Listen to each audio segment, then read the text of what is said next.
تاریخ میں آپ نے ایک واقعہ پڑھا ہوگا غزوہ احد کا کہ وہاں پہ 70 صحابہ کرام شہید ہوئے تھے.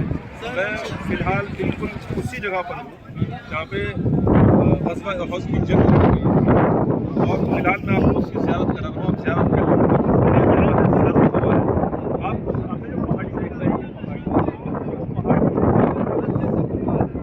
صحابہ کرام کو تعینات کیا گیا تھا.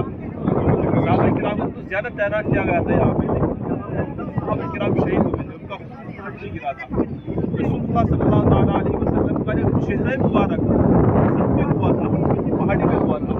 رسول اللہ کا دانت یعنی دندان مبارک جو شہید ہوا تھا وہ اسی پہاڑی پہ ہوا تھا. آپ اس پہاڑی کی زیارت کر رہے ہیں کہ وہی پہاڑی ہے جس پر رسول اللہ کا دندان مبارک شہید ہوا تھا. آپ زیارت فرما رہی ہے. لوگ اللہ شہ ہجوم ہے, آپ سے گزارش کروں گا آپ جب بھی یہاں اس پہاڑی کی صرف زیارت کریں, اس پہ چڑھے نہیں, یہ بے ادبی ہے.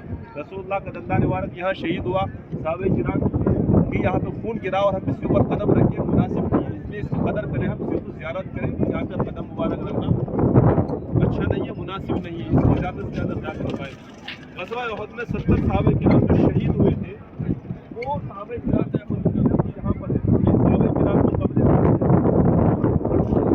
یعنی کہ 67 صحابہ کرام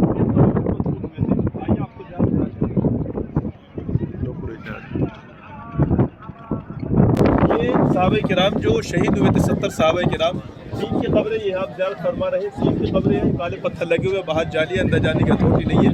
یہ 3 صحابہ کرام کی قبریں ہیں جو الگ الگ ہیں. آپ زیارت فرما لیں. 70 صحابہ میں سے 3 صحابہ کرام کی قبریں یہ آپ زیارت فرمائیں.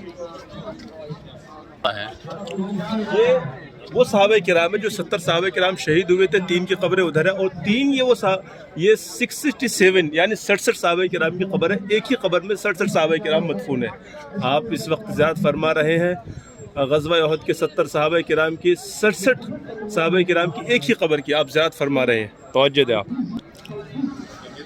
یہ وہی احد پہاڑ ہے جس کے بارے میں بہت زیادہ روایات موجود ہیں. جب رسول اللہ کا دندان مبارک شہید ہوا تھا تو آپ دیکھ رہے ہیں یہاں خلاصہ ہے, خندق جسے بولتے ہیں, دراڑ سی ہے. رسول اللہ کا جب دندان مبارک شہید ہو گیا تھا اس طرف آپ صلی اللہ علیہ وسلم کا دندان مبارک شہید ہوا تھا. وہاں پہ دندان مبارک شہید ہونے کے بعد آپ علیہ الصلوۃ والسلام اس طرف آ گئے تھے. اس پہاڑ نے بہت پہاڑ نے دراڑ پیدا کر دی تھی, یعنی خندق بنا دی تھی. آپ نے پورا آپ دیکھ رہے ہیں کہ پورا کا پورا احد پہاڑ ہے. اس کی لمبائی تقریباً 5 کلومیٹر ہے. اس کے بہت سارے فضائل ہیں. یہ رسول اللہ کی محبت میں رو پڑا تھا اور رسول اللہ کی محبت میں رسول اللہ کے پیچھے پیچھے چل جاتا. رسول اللہ نے اسے اپنے ہاتھ سے اشارہ کر کے روکا تھا. آپ اس وقت زیارت فرما رہے ہیں, آپ توجہ دیں. آپ جب بھی یہاں آئے تو دعا فرمائیں. اور غزوہ احد ہے, اس کے برابر سے 2 نہریں ہیں. جو 2 نہریں ہیں وہ جنت کی نہریں ہیں. اس کے بارے میں آتا ہے کہ ایک نہر شہد کی ہوگی اور ایک نہر جو ہے دودھ کی ہوگی جنت میں.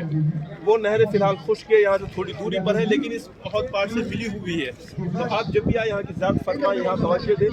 اور رسول اللہ نے جو فرمایا کہ صحابہ کرام کا صدقہ کرنا کھجور کی گٹھلی کے برابر صدقہ کرنا بہت پہاڑ کے برابر ہے. آپ یاد رکھیں کھجور کی گٹھلی کا وزن کتنا ہوگا, اور بہت پہاڑ 5 کلومیٹر سے زیادہ ہے. یعنی صحابہ کرام کی ایک کھجور کی گٹھلی کا صدقہ بہت پہاڑ سے زیادہ ہے. تو ان کے اخلاص کی, للہیت کی تو بات ہی کیا. یہاں آپ جب بھی آئے تشریف لائے تو آپ دعا ضرور فرمائیں. یہاں پہ رش ہے, لاکھوں لوگ ہیں, ہزاروں لوگ ہیں, سب گھوم رہے ہیں, سب زیارت فرمائیں. آپ بھی ہمیں دعا میں یاد رکھیں, ہمیشہ آپ کو دعا میں یاد رکھیں. اور جب بھی ہمیں دعا میں یاد رکھیں. السلام علیکم.